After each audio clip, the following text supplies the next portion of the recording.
Triball is ready. The Triball Pinball Podcast starts now. This is the Triball Podcast. I am Johnny Pinball. I am Matt McCarty. I'm Neil Graff. So how's everyone doing this week? We just need to catch up on you guys. I haven't seen you guys in a couple of weeks. Matt, what have you been doing? I won a tournament yesterday in Plymouth, a Foo Fighters launch party, and I got a translite for that. Played pinball Saturday in Fox Cities League and did do very well. We had Tilton. You didn't make the cut. Nope, a player two on Thursday in Green Bay. I was the first one out. I had to sit there all night and run the tournament. It sucked. But I got to play the new bond code, so that was at least fun. And then we had Tilton Tuesday last Tuesday, which was pretty enjoyable. Always is. Yeah, I was in Germany the whole time. That's why we haven't been, filming a podcast. Oh, so you were the hold up. Come on, Neil. Yeah, but that was fun. There's just a lot of two majors. Crazy. It was fun. I bet. And then myself, Johnny Pinball here, I ran in the Bellin Run, which is a 10K run here in Green Bay on Saturday. And then since we last recorded, I also ran in the Cellcom half marathon. So I got 2 runs under my belt and I'm feeling fine, but I do feel like I have room for improvement there. How'd you do in the run? Not anywhere close to my personal best. I am about 40 pounds heavier than when I got my PR. So, weight is a big problem for running. But the 10K I did, I believe 58:45 was my time. Do you know how I avoid all the issues is by not running? Just by not running. It works for me. But it's fun. Just like pinball, guys. Pinball is also fun. And you know how you make it more fun? With toppers. That's right. You put a topper on your game. Toppers. And a certain best game of all time just got a topper 2 years later. What does everybody think of the official Stern topper? Neil, can you make me a Godzilla sound? I'm not gonna attempt that. But That was bad. I'm just gonna go step on the cat. He can probably make a better one. oh my god, does his wrestling moves on his cat? Gotta practice on something.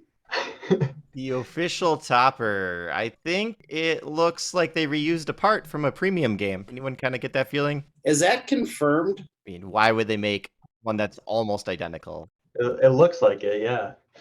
I agree that probably is the same part, but I just didn't get hands-on confirmation that it is. I guess I was just curious. So the topper's got a plastic Godzilla figurine with his plume or vape cloud coming out of his hand, it looks like. And then kind of a cityscape behind him. And some tanks. And some tanks. Yes, tank battle. But they're not David Fix tanks. They're just normal tanks. Yes. And the zip tie around the Godzilla tail. Well, I mean, that's just for easy removal if you want to upgrade them. Stern's thinking of us. It's $1,000 US. This is considered cheap now. Remember when Elvira came out and that was the first topper to cross $1,000? Yeah, people lost their minds. Yeah. Now this is like, oh, it's cheap. Imagine getting that Black Knight topper. $450. Wow. Yeah, that would have been something. You know what they say? You don't play the topper, but in this case, you kind of do. You get an extra mode with this one. Yes, you do, and it actually looks very fun. What is the extra mode? I don't even know. It is a King of the Monsters time attack mode, so it's not quite the final wizard mode, but a variation on it. And I think it's a good idea the way they do this little bonus code content for rewarding you to buy the topper. I like it. I feel like if you're a buyer, you don't feel like you're just getting ripped off as much. Yeah. Yeah, definitely add something into the game. And historically, right, there's been timed exclusives, like the Jurassic Park one became available. So maybe in a year, everyone will be able to play this mode. Yeah, that was the point I was just about to make, because I know for Jurassic Park and Avengers, they had exclusive topper modes, but now both those modes are available if you have Insider Connected. That's the caveat. Schlump has Avengers at home, but he can't do Gem Mania because he doesn't want to upgrade the code. For a while, the code was having issues with games resetting if you had the Insider Connected code, but not the Insider Connected unit. So that's the caveat for getting the mode. You have to have Insider Connected. Okay, so now this game came with Insider Connected, so we'll see if... Right. Well, we can see if, Mandalorian's mode's a little different because there's actual display on the topper of the Beskar. You have accumulated. I don't think any other. Well, Mando did not come with Insider though. No, it did not. I'm trying to think if there's any topper. Well, the Rush Topper has an exclusive mode as well. We'll have to, time will tell on that one. But those are, I believe, the only topper specific modes that I know of for Stern. I'm really trying to think back if there was anything else. And Turtles, I don't think so. No, and Turtles had a bunch of modes you could play from the get-go with a half shell challenge. Well, they came later with code, but the half shell challenge, and I think you can do the final wizard mode as well. You said Avengers too? Avengers had an exclusive mode with the topper, Gem Mania, and now you can get that if you have Insider connected on your Avengers. You don't need the topper to get it. It becomes a grid award. Okay, yeah, spread the love around. I mean, after a while, I mean, if the topper's out of production, it's really kind of just one of the icing on the top to sell you the topper. So Correct. Use the mode to move the toppers and then, give it to everybody. I think that's fair enough. and it also prevents third-party toppers from maybe gaining traction because you're like, well, I don't get the mode. Maybe I'll buy the Stern one. Right. And I know a lot of people have been a little negative on the topper, but once I watched the stream of Joel Engelberth and flipping out pinball with the topper in action, playing the mode, I thought it was pretty cool. Yeah, so what are we overall rating this topper? I would say 7. Out of 10. 7 out of 10. Johnny. I'm gonna give it a 6. Wow, I think you guys are being pretty generous with your ratings here. I'm gonna have to give it a 4. Have you seen it during gameplay? Not really, no. It's something else. It's kind of like how the James Bond 007 topper, everybody's like, oh, that's so bad. But once you see it and kind of see the light show, okay, I can get on board. Yeah, we'll see it more to come as people get it and it ends up on, people's collections that we play in leagues' houses. Yeah, for sure. More to come on that, but I do want to mention there are at least one notable third-party Godzilla topper for this, the Electric Playground. Thank you, Electric Playground, for sponsoring that sound. It's like a UFO-looking topper with a city on top of it. Yeah, it almost looks like the center of the play field with the tank and power targets and raid and whatnot all just kind of crammed together, and then all the cities represented and all your modes represented. It's something. It's not bad looking. I don't think it looks as good as the official one. I wouldn't be tempted by this one. The one I did like the most was that bootleg one we saw about 6 months ago. I think it's from the same people, but they were told to stop making it. Kaneda broke that story. It's basically Zombie Yeti's art on top of the game that's kind of Godzilla, Mothra, and the Hydra. Is that what it's called? The King Ghidorah. King Ghidorah, yep. Yeah. I think that one looks the best if I were to rate them, but it's not available. Yeah, 100% looks the best, but fortunately not available. Because it was made illegally. It's kind of interesting because Stern commented on the post on that, and Stern's Facebook, and they're like, "Oh, just wait till you see ours," is what they said. Yeah. And then there was a private message. Speak to our attorney. All right. That's pretty much it for Topper Talk, unless you want to talk about some more toppers. Yeah, we could talk about the Rush Topper real quick, because that's pretty... Do you have it, Neil? Yeah, I think my dad's getting it. We don't have it right now. Did Getty sign it for you guys? I don't think so. I don't know. No, your dad doesn't know Getty? I feel like he would know Getty. Yeah. I haven't seen a Rush one in action yet. Yeah, I haven't seen it in action, but just by the looks, it looks pretty cool. I wonder if the clock has to move or something, Did you guys not go to MGC? Because there was one there. Was there? I was not at MGC. Yeah, there was. I got to play it. Oh.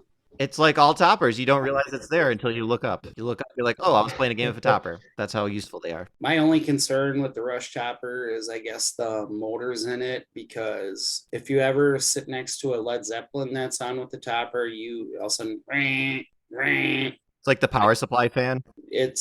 Yeah, when they move, if you're playing, if you got your game room going, you'll never know. But if everything's off, no one's playing, the motors are pretty loud. No, Matt's over exaggerating. It's just these little spotlight things that will turn every once in a while and barely makes any It makes sound. sound. Why don't you go downstairs and listen? And maybe they're not using real Mabuchi motors in that. They're using bootleg ones. Could be. I mean, I think the Rush topper looks better than the Godzilla topper. Like, if you're thinking theme for theme, like what works better with the game. Oh yeah, 100%. Yeah, Honestly, I don't think Keith Ellen really cares about toppers. If he is somehow involved in it, I think it's just gameplay for that guy. Oh yeah, I can't see him being involved in it. He's just in the rules and the design. He doesn't care about the art or the topper. All his games haven't had like the best toppers. yeah, you're right. But it's all right. It's all right. It's a good game. Yeah, the game's fine. It's just an accessory after all. But people, or Zach Many, have made it a conversation piece. That's why we're still talking about this like 10 minutes into the podcast. Yeah, I don't know. So, okay, if I had $1,000 to spend, I don't know how much the Rush one costs, and I had to choose between the two, I would take the Rush one all day. Yeah, Rush is 1,700. Okay, maybe not. I'd still take the Rush one over the Godzilla. I would take neither and buy myself a roller games pinball. Yeah, there you go. There you go. Rock, 'Cause you own a roller Rock and game, roller so games. Actually, I sold mine. It's gone. Sorry, sad. I needed to see it go, but sometimes you just need the spending money. You could take that 17 and buy a sharpshooter if you'd like. There you go. I got one. Or maybe a Lost World. I'd sell it to you for 1,000 or anybody out there. Anybody in Pinball Land, talk to Party Cardi. Yes, sir. I'm gonna need room for my new Foo Fighters machine that I'm gonna be winning Saturday. What? You're gonna win Foo Fighters? I thought you were winning Space Hunt. Space Hunt. If there was an opportunity, I might. Yeah, and Neil, I feel like he could have just played it. He was in Europe. Did you play it? No, I didn't. I didn't see it Did anywhere. you go to France? Is it only in France? That's where they're headquartered, so it might be only. Yeah. So no, I was only in Germany. Did you play Oktoberfest pinball? No, of course not. What a letdown. You had one job over there besides winning, and that was to play Space Hunt and Oktoberfest pinball. Well, I didn't even win either, so. You can play Oktoberfest around here. But I hear it's better. I hear it's better over there. I believe there's one at the tap room still. Instead of like the bad German accent the American version has, it has a real German speaker. Oh, Yep. Get some authentic Oktoberfest action. I'd rather play the Beer Fest homebrew. That had a fun what is it called? Beer pong version in that game. Yeah. That was really clever when I saw that at MGC in the homebrew line. I was like, wow, how cool. Yeah, like the locks are kind of like the beer pong kind of thing. Exactly. Now the rest of the game felt homebrew, but that was genius. So what does everybody think of Space Hunt? I kind of like the tampon hanging there. I think that's kind of cool. The green dangler. Oh man. I'll give you my 30 seconds. I like the alien on the backboard with the 3 pop bumper caps for the heads. I think that's really cool. And I also like the music, and I think they can make it an album, and that would get me to buy it. Just like, well, I wouldn't buy it. I'd buy the album is what I'm saying. I wouldn't buy the game. But just like the Black Knight 2000 had the album to go with it. Or not Black Knight 2000, Sword of Rage, rather. Yeah, and yeah, the music sounded pretty nice, Get some space hunt action. What are they hunting? Nobody knows. Pull up to Space. District 82, just blaring that with the bass cranked, and then Oh, people will know you mean business. You're like, oh, Johnny's here. Space Hunt. Space Hunt. Get Steve Ritchie to do a little voiceover. Space Hunt. Play better. No, it doesn't look like a terrible game, but I don't think we'll see too many of them over here. Yeah, the layout doesn't look too bad. It's just how do the flippers play with, because Stern's like the only one that has the solid flippers. So I wouldn't. Yeah, and also that little weird tampon thing, as Matt was saying. And don't forget the ramps. The ramps look like the bootleg McDonald's M. Oh yeah, like Bride of Pinbot. Oh, Yeah, or I didn't Coming to notice that. America, McDowell's. Yes. That's a good catch. But I will say, as much as I have fun or poke fun at them, it's way better than anything I can make. So I acknowledge that. But if we're looking at selling a game for $9,000, I can make fun of it a little bit. Absolutely. You know who's doing a little bit better over in Europe besides Hexa Pinball? Oh, that's their name, by the way. I hear it's the Pinball Brothers. There's like these 2 brothers that like pinball. Neil, did you spot the Pinball Brothers while you were over there? What's this? I played Pinball Brothers when I was in Texas. I did not play it did not play their games in Europe. It's almost like the European tournaments had all the good games. Yeah. What did you think of the Like they Pinball should Brothers make it. games in Texas?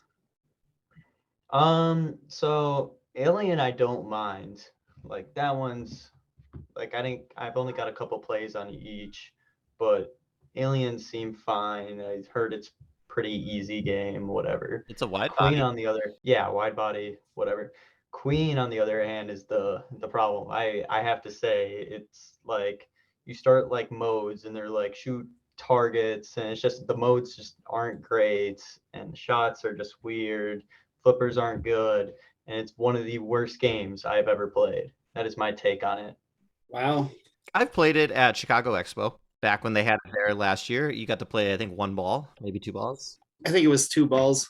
Yeah, I didn't find it very fun, but there's so much potential with Queen with the Live Aid footage. I feel like probably good property, wrong company to make it. I agree. It didn't shoot great. But yeah, there's a whole lot of stuff you could do that'd be really cool with it. But yeah, it did not shoot well. What are they saying? David Thiel's back on the game to try to make it sound a little bit better and less slot machiney. That would be nice. Yeah, hopefully. Do you ever watch any of his seminars, David Thiel's? I have not. Nope. Oh man, that guy, he knows pinball sounds. They're on YouTube. I don't have any on my channel because he didn't do one for Texas, but he's done one in the past. He kind of talks about, he has one where he talks about all his deep root stuff that's going nowhere, of course. Right. What a shame. Do you guys know what that basketball game is? Super Hoop? Super Hoops. Super Hoop. I actually did play that one in Germany. That one was terrible. Yes, because you would shoot a mode shot and the scoop would kick it right down the middle. It could have been just that one I was playing, but every time you start a mode, you drain and it's just over. So that one I did not have fun playing. It's Bitronic who made it, so they made their own TRS-80 here. Yeah, and then there's also like just you keep shooting one shot to get multi-ball, so it's less modes, just grinding out multi-balls apparently. It was not good. Another Queen type of game. So many startups with subpar first attempts. We got the Canadians with their Punny Factory. Yeah. That guy, Andrew McBain, what a character. If you know his history, you know his history. I followed them a little bit. Like I subscribed to the YouTube channel and stuff like that. You remember back when he had his little spat with Todd Tuckey? Yeah. That was just crazy. I could never support the guy. I like Todd, so. But who are we kidding? I would never buy any of these games. No. And some people will, but maybe that's when we'll get to play them. We'll see. Who else is a weird non-American pinball company? Probably more out there. We got Haggis, right? Yes. Down in Australia. Anything about that? Did you hear any rumblings at your European fair, pinball fair? No, I've never played their Fathom remake yet. I don't know if you guys have. I'm waiting for my friend to get his. He, I think, paid for it. So. I have not played it yet. Right. I'm curious to see. Yeah, that'll be fun to try. Now, I correct me if I'm wrong, but I think this would really ruin the immersion for me. Is that the callouts on the new code is the Australian guys, so you'll have their accent. I just don't know if I could get over that. That seems fun though, All right, I need you to shoot the drop targets, mate. Just laughing the whole time you played pinball. I don't know. I could be wrong. Like I said, never played it. Well, Matt, anything else to add on this topic? On the boutique manufacturers, no, not really. Is Spooky still a boutique? No. Their quality is yes, but the quantity, no. Fair enough. American Pinball, are they a boutique? No. Oh, yeah, they are. They don't make any games. Spooky makes more than them. No, American Pinball is definitely not. You think they're mainstream? What makes them mainstream? They have games out. I don't know the exact number of games they have out, but Yeah, they have 5 games. is it 5? Or is Yeah, it 6 That's now? a solid amount. Houdini, Oktoberfest, Hot Wheels, Valhalla, Galactic Tank Force. Yep. GTF. I did play GTF again in Europe, and I actually kind of liked it a little bit better. Thank It's you. not great. You know what? I feel like Space Hunt is trying to be the next GTF. That's exactly what I think about Space Hunt. I think of GTF, but just worse. There's a lot less in Even it. worse. I didn't know this was possible. And then finally, we've got, what are they called? Jersey Jack Pinball. Are they a boutique? Absolutely not. They'd be more of a high end, like. Yeah, I'm going to agree with you. They're not boutique, but they're definitely trying to be Cadillac of the industry. Yes. They may be the Cadillac of the industry, but they sure aren't the industry leaders for tournaments. Speaking of tournaments, Oh, good segue. I hear there's one coming up soon. yes, on Saturday, which would be June 17th, there is a Foo Fighters heads up tournament at Lumberjack Johnny's in Green Bay, starting at 10 a.m. with 10 rounds of match play, group match play. And then from at the end of those 10 rounds, the top 16 players will go into a bracket style playoff where two Foo Fighters pros will be set up next to each other and they will compete in objective based competition.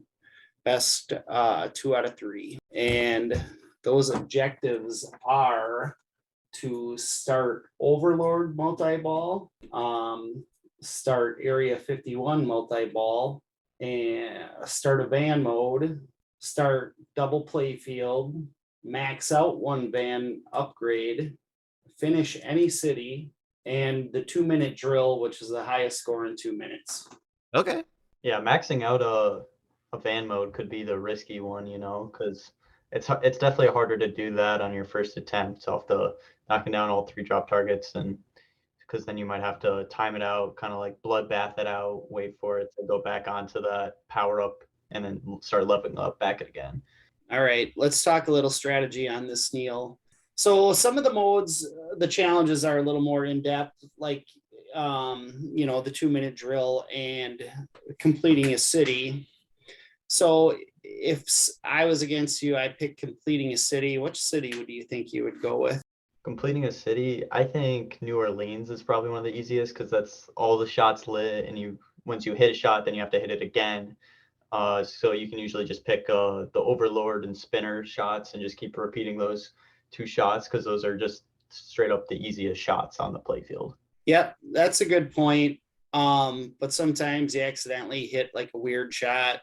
But the good thing about New Orleans is if you hit one of the side flipper shots, you don't have to hit it again. I would pick Los Angeles. I think if you know the machine and you got your combos down, you could finish that in a heartbeat. Like 4 combos, 4 or 5. Area 51 ramp, then the van ramp, and then back, forth, Overlord done. Oh, belt coming my way. Yeah, but that's the problem. You just gotta combo the ramps. Yeah, if you don't combo, you can be in trouble. But that's something I'll have to think about. Maybe play around with it. You got more opportunity to do that than I do. Right. And then a 2-minute drill is the other kind of like different strategy. I would just start a mode with a multi-ball and pray for the best. Try to hit the right orbit. Give them double play field. You could probably do the Overlord with a mode and then even bringing Area 51. I think you have enough time with the 2 minutes to get like a huge mega stack going. Right. Maybe even bring up power-ups into your mode and then just take it with Overlord and see where that takes you. See, I thought about that. Like, okay, let's say it's completing a city, do the skill shot to try to get your bomb on the drop targets, and then maybe stacking that up before you start your mode, because it's shot spotted. It's beneficial, but is it quicker to just start the mode and hit the shots rather than hitting the paddle? If it's time-based, who knows? We'll find out. Right. Yeah, I think the problem with that, though, is when you're doing the heads up, they count you down. So it's not like you're timing out when the spot shotted is ready for the Well, you don't shot. have to launch right away. You can wait to launch. True, but then you waste extra seconds where the other person could just get into a mode faster. Or they could launch early and beat you on Henchman, like Eric Rentmeester. That was such a stupid mode. Perfect for a cheater, though. Good times. Is that tournament etiquette? Is that the tournament etiquette tip for a heads up? Sure, challenge? we'll throw it in. When you're playing a heads up challenge, do not start until the green light goes, until you're prompted to start. Do not start early. Is it like Mario Kart? Do you have the countdown timer? Yes. It's exactly like that. But you don't hold the action button after the second beep. You don't get a boost? No. Unless we're playing Hot Wheels, then you might with the left flipper. Red Line Mania. Vroom, vroom. Are you going to this tournament, Johnny? I'm undecided. I'll be going to Six Flags the night before, so we'll see how I feel. That's Six Flags Great America, the Chicago location. For those out there who are wondering, Goliath, best roller coaster there is. Big roller coaster riders here, except for Matt, maybe. That's been a while. I do enjoy a good roller coaster. I do. And that was how the finals were Tuesday night. So let's go on a little tournament talk. Johnny and I were actually paired up in the finals, and he got to pick the bank of games because he was the highest seed. That's right. I picked the best bank there. What games were in that bank? All right. If I can remember, they had Godzilla, best game ever. And next to Godzilla was Stars. It can be a little challenging, but it's super fun to play. Then there was Wheel of Fortune. That's a different game. And then finally the fourth game was Mousing Around. So you got to go for the hole. So I was pumped. Listeners, we want to know what you think of that bank. Let us know by emailing us at triballpodcast@gmail.com. Now, I think Neil might not hate that bank too much because Mousing Around is one of Neil's better games, but I was not happy with that bank, but it worked out okay. Yeah, it worked out for those guys. I lost a Mousing Around where I needed to get first. I got second to go on, and I lost by 20,000 points. Wow. Sheldon. Yeah, Sheldon was a machine. And Sheldon won the tournament, correct? Correct. But Johnny and I both drained on Wheel of Fortune with multi-ball lit. You know, I think I took a second on it. He took a third. But And Sheldon pulled out a win on Godzilla. I thought I had it locked up too, but he was just on fire. What'd you have? I think I had around 170, and he might have had 200. Yeah, and that Godzilla is not a gimme. no, it's not. And Sheldon was player 4, so he just stopped. Yeah, I was player 1. Yeah, that's right. He stopped because he didn't have to play. I made an effort, but I only got up to like 100 million, and like, all right, let's go on to Stars, crush it. I didn't get any love from Stars. Sometimes you get lucky on Stars, and I didn't get any luck on it. Yeah, pretty interesting bank choice by Johnny. Stars is a little bit risky, and even Wheel of Fortune as a modern, it's a bit of a risky modern pick. It is because it's hard to get control. It's just a weird game, but I'd pick it again. I love that bank. just like Godzilla. Even though he got eliminated on it. Yeah, it's fine. It's all about having fun. Sometimes it was really fitting that I got to play Matt too. Yeah, it was fun. So Neil, why don't you tell us about your tournament experience over the past couple of weeks? Yeah, I mean, so flew out to Germany. Congratulations on the Epstein Cup win. You did really well on that. Epstein Cup, baby. That's something to be proud of. USA, Team USA, won in Europe. Okay, so Space. we flew in to Germany and literally we're like super jet lagged. One day after, we're already starting a major, the European Pinball Championship. So I end up qualifying pretty high up there for both the main and the classics and get a double bye for both. And I was one of 2 people to get a double bye for main and classics for that. Me and Jason Wardrick was the other. And so for the classics tournament, I actually got swept by Andrew Foster. He played amazing. He's such a good player from the UK. Then I played in the main and I ended up winning my first round. And my strategy was kind of picking all Sterns except for Royal Rumble because personally I feel like I'm pretty solid at Royal Rumble. And my next opponent was, of course, Escher Lefkoff, and you know how that stuff goes. Johnny knows for sure. Yeah, I do too. did he play post time? Yeah. So no, unfortunately, no post time in Europe. But yeah, he ended up beating me 4-1. But he ended up winning the whole tournament. So getting out by the winner doesn't feel so bad. No. On the other side of the coin, if you just beat him, you probably would have been the winner. Yeah, true. That also makes you feel worse. Thanks, Johnny. I had to be devil's advocate there. The audience, I could hear the audience just telling me to say that. But there were all these there was Pinball Olympic tournaments, kind of like a District 82 like super series type of thing where they do like 6 tournaments throughout the week. And I ended up doing pretty solid in the pin golf one. And the target match play, I think I did pretty decent. Whatever. So then finally Worlds come. We actually have to go to a different town. It's like a really small town in Germany. And I start getting super bad allergies where I'm like sneezing every game, every ball.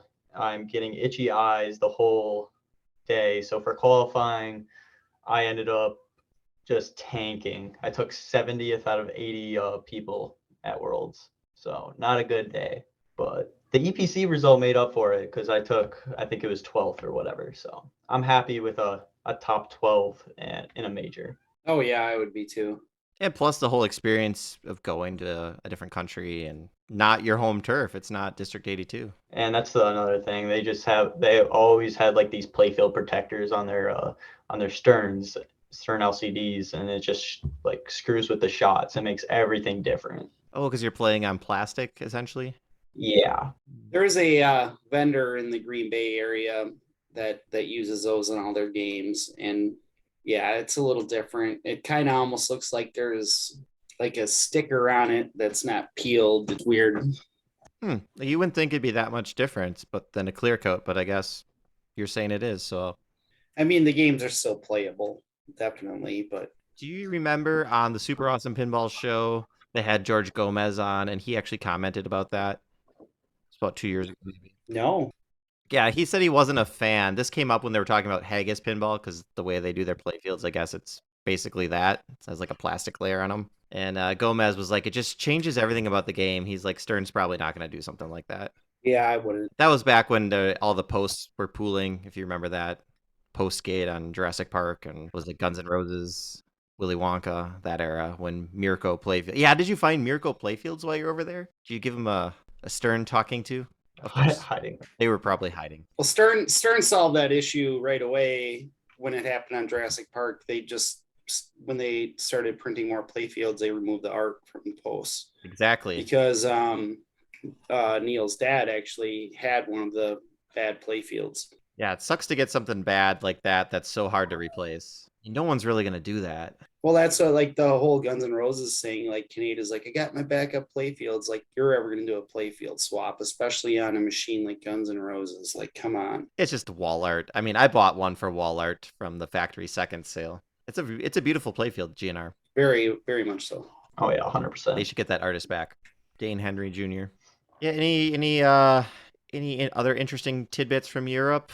Food over there, sights and sounds, public transit. I mean, food was definitely different with like, I tried a burger there and it's just like they eat like everything with fork and knives, so the burger's like massive. And I know my brother had a burger and they put like sauce all over it, and so like you literally cannot pick it up. Like it just had sauce all over it. It's just not a thing. You have to use your fork and knife to eat a burger. But yeah, I mean, the normal German food like schnitzel, pretzels, yada yada, that stuff was top notch. Excellent. There's a really good place in Appleton for German food. Was it better than that place, OB's? I don't know. I've never had. I love OBs. Yeah, the lady there is like basically speaks German to you. Oh, authentic, yes. huh? Well, authentic American German as you can get. Right. They have a lot of schnitzel. True. And like I love their meatballs over spatzel or whatever that is. Delicious. Old Bavarians, OBs. Yep. Sorry, wandered off topic a little bit there. Sorry, guys. All right. Yeah. I got anything else, Neil? No, that's pretty much it. All right. We talked about our Foo Fighters tournament coming up, but I have a segment. I would like I have a random game, and we're gonna see if these guys can figure it out in 20 questions. So this is our 20 question segment on Triple Drain. I'm just gonna make sure I can keep track of all their questions. Triple Drain, or are we the Triball podcast? Oh, we're Triball. Sorry. Whoa! Wow. You see where my head's at. Might need to edit that out. We were no way influenced by Triple Drain at all. We don't. It's not like we have someone from their family in the same area. No. I was just commenting on their Facebook status. It was Joel Ingerbirth put up a big score on Godfather, and he called out IE Pinball, and I'm like, oh, very nice score. And I'll put the glass back on because I like to mess with him. Yeah, I don't even know him. I just, but all right. So I have a game picked out. You guys can ask 20 yes or no questions. We'll start with Johnny and then go on to Neil. And this is on hard mode, so we each get 10 questions, right? Correct, but you can, use each other's questions to deduce and use some logic and play along at home. Okay. See if we can get it. Yeah, we could probably help out each other too, Johnny. Yeah, that'd be fine. I'm not going to call any cheaters, but all right. First question, we'll start with Johnny. First question I have is it a Stern? It is not a Stern. All right, my question, is it a Bally Williams? It is Not a Bally Williams, technically. So Neil, I think he means it's probably before the merger. Okay. It's neither a Bally or Williams. Okay. My question will be, is it a electromechanical? No, Not an EM. So what are we thinking? Is it a solid state? no. Oh, yeah, I guess it is. According to IPDB, the type is solid state electronic. Okay. Yeah, so I think I know what you're going for there, Neil, was pre-alphanumeric, but technically any non-EM is solid state. I will ask the question, is it alphanumeric? No, We still haven't got the pinball manufacturer yet. No, we're sucking. All right. What do you think, Johnny? Honestly, I don't even know how many questions we have left. That's up to Matt to tell us, but you're at 5 questions, and Neil's gonna ask You've number used 6. I don't know, dude. Like, we know it's not a Stern. We know it's not a Bally Williams game. It what could about be a a Gottlieb. Gottlieb, maybe? All right, let's test that. Gottlieb? It is not a Gottlieb. No, It's not an EM. It's not a Gottlieb. I'm just gonna waste one. Is it a dot matrix display? yes, it is. Oh, okay. So it could be an Elvin G. That the what's it, Mystery Castle? That's an Elvin G. Yeah. Should we just guess that right off the bat? I'm gonna stop you guys because you asked for Bally Williams, right? Well, it's I don't know if this company. Company's WMS Industries, right? Yeah, so this company is a subsidiary of WMS, I guess. So it's not Bally, it's not Williams, but I'm gonna just tell you, it's Midway. So that just to help you guys out a little bit. Doesn't help. I don't know. So here's what I would like to know. What does it say on the back glass? Is the back glass branded Bally? Is the back glass branded Williams? Well, let me have a look at that back glass here, and I can tell you. Oh, here it is. It's a nice picture. It says Bally on the back glass. Okay. I'm sorry. Perfect. Oh, okay. So it's a Bally DMD. Okay. So I was going with like IPDB, the manufacturer, and I didn't recognize the WMS. Yeah, you were going all Dennis Creasel on us. Yes. okay, so it's a Bally. There's only like 30 to choose from. Should we start guessing? Oh, let's just say, does it have an? You could guess flipper count. Does it have 3? I was gonna say, does it have 3 flippers? No. 2 flipper Bally. I'm gonna just guess a game. Oh wait, I'm gonna narrow it down a little bit more. Is it a John Papaduke? No. Okay, that's good. That's a lot of 2 flipper games out. So Brian Eddy has 2 flipper games. Did he make a Bally though? You don't know it's a 2 flipper game. Well, it could have 4, I guess. It could have 4. Twilight Zone has 4, right? Yeah. Roadshow, is that a Bally? That is. Yeah, Does that have Roadshow. 3? Roadshow only has 3 flip. No, it has 4. Should we just start guessing those? I would say. Oh, well, let's just ask a question. Does it have 2 flippers? No. Well, yes, it Okay, does, so- but more than Is it a 2 flipper game? Does it only have 2 flippers? No. Does it have 2 flippers? Yeah. Well, of course. My question is it a wide body? Yes. Okay. It's a wide body Bally. All right, so it's probably either Twilight Zone or Roadshow. So, Roadshow. Is it Roadshow? No. Okay, testing my knowledge on the super pins. We had Popeye, Roadshow, we had Star Trek The Next Gen, we had Twilight Zone, and Judge Dredd. Is it Judge Dredd? It is Judge Dredd. Woohoo! Oh, wow. You missed one super I thought you were gonna pin, hit us though. with. I thought you were gonna hit us with a Popeyes. What did I miss? Demo Man. I was gonna say Demo Man was gonna be my first pick, but then I'm like, let's go a little deeper. And I picked Judge Dredd. You know, that's a good segue to my little segment here. Do you guys have any games you just quote the quotes? Because Judge Dredd, I always quote the ball safe. Don't move. Jurassic Park. Every time I start a dinosaur. Where's Nedry? We need Nedry. Or what about T3? Shoot here Oh yeah. and here. Oh, T3. If you wanted to come up with generic pinball number 1, Zach Many, for your tournaments, that's T3. It's generic pinball number 1. There's nothing wrong with it. It is pinball. It's just so generic. I like pool sharks as well. Welcome to Sharkies. Name your game. Ah, scratch. When I was younger, we quoted Lethal Weapon 3 a lot. Like, I'm driving. No, I'm driving. I have never heard that. What are you talking about, It's Matt? Lethal Weapon 3. What Leo wants, Leo gets. There you go. Probably not in the competition mode. Probably a race with the new ROM. Damn, that new ROM. Taking away Matt's Or- joy. Or what's this one from? Go, go, go, go, go, go, go. Oh, I know it. Jurassic Park, old?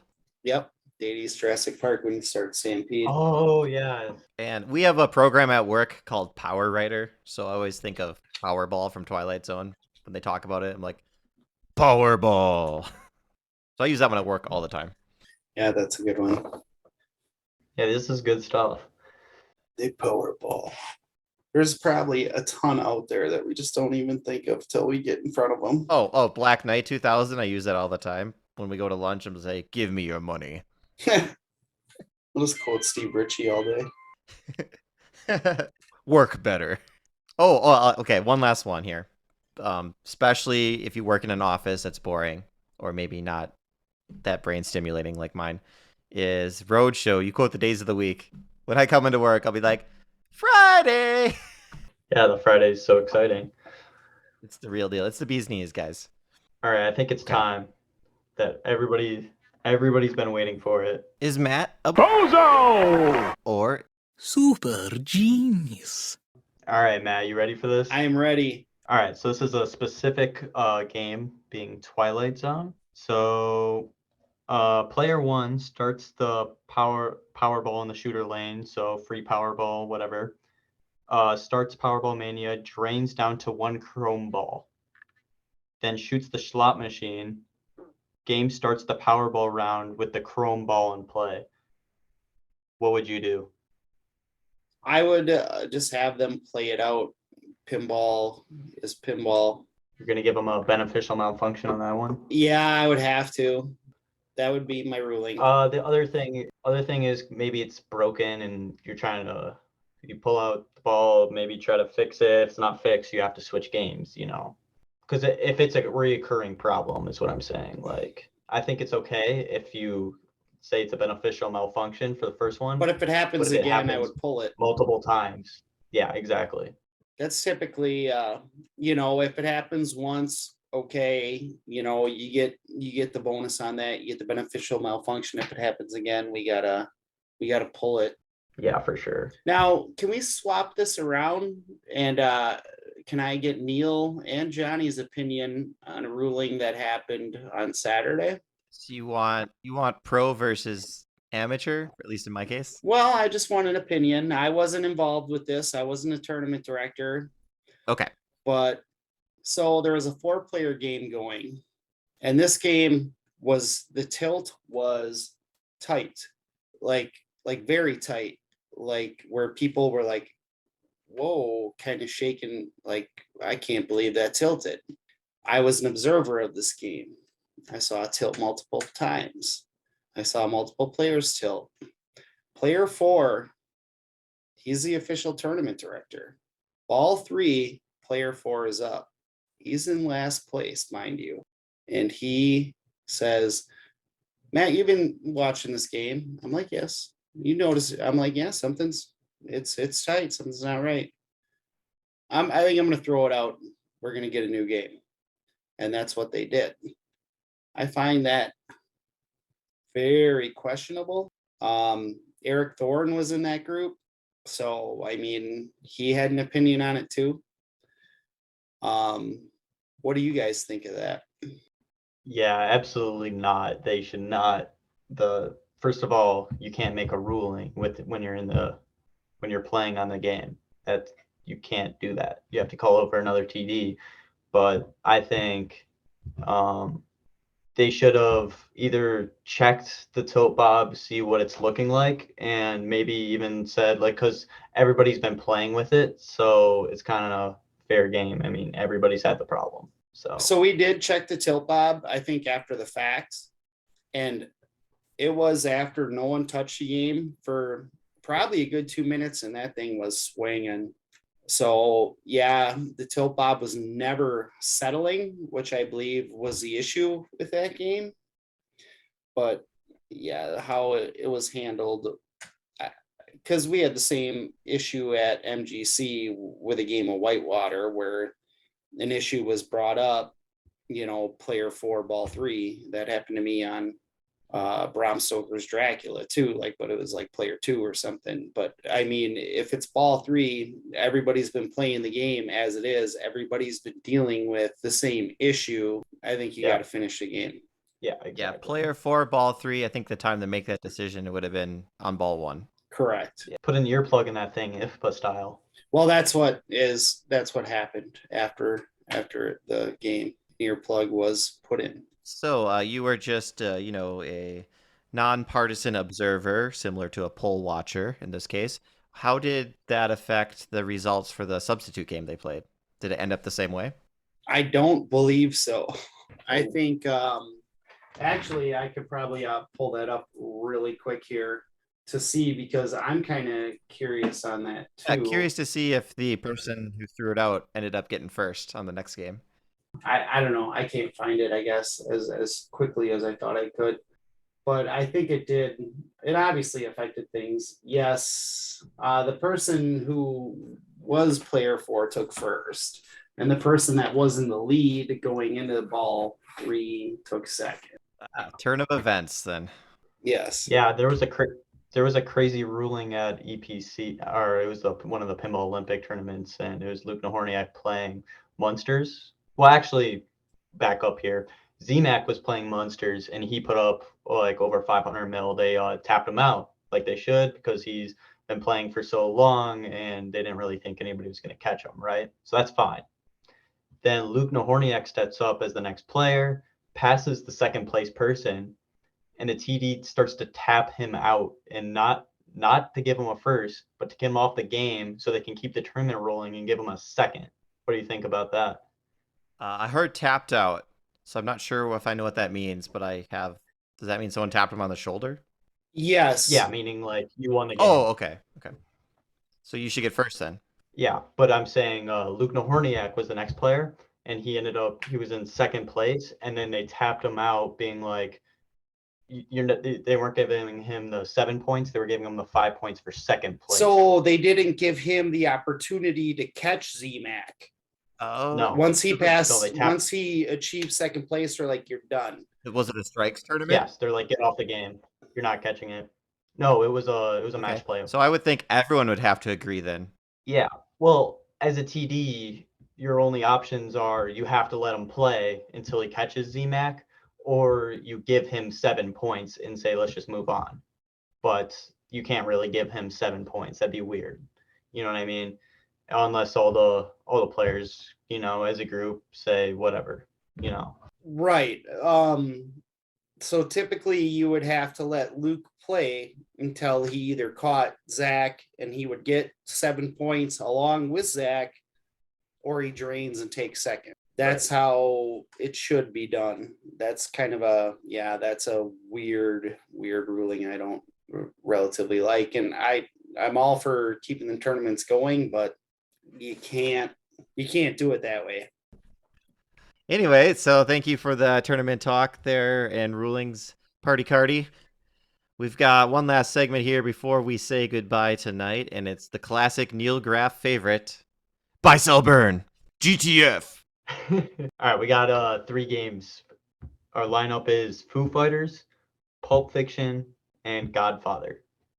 Matt McCarty, go. All right. I am going to...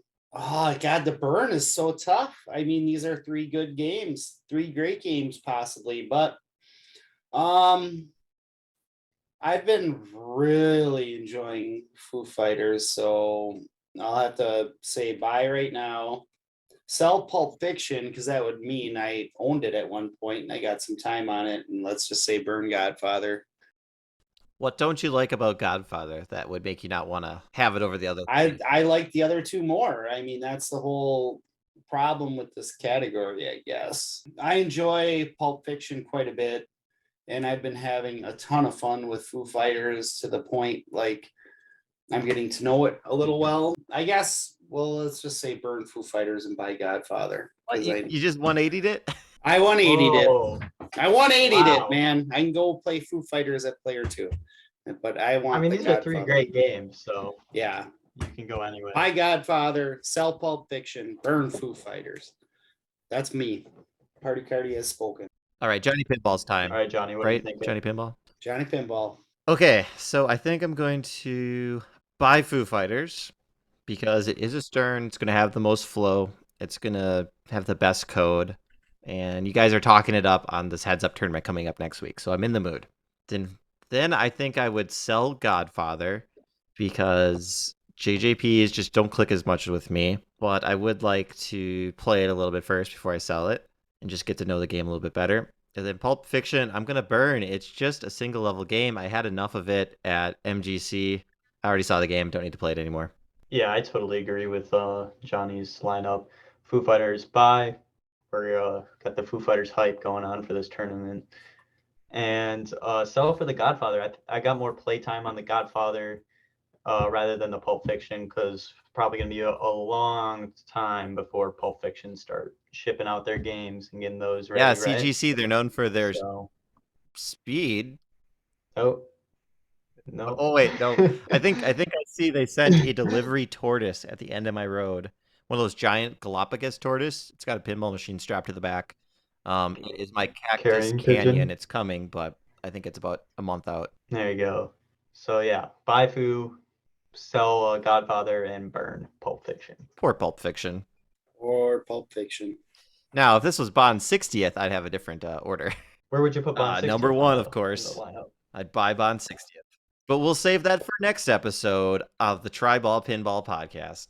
You can reach out to us at the triballpodcast@gmail.com, and we are also on Facebook under Triball Pinball Podcast. You can, of course, find this podcast in all your favorite podcatchers. We're now on Apple Podcasts, Spotify Podcasts, Google Podcasts, Podbean, of course, and probably more. So if you're listening to this on YouTube, why are you doing that? We don't have video. Are we signing off?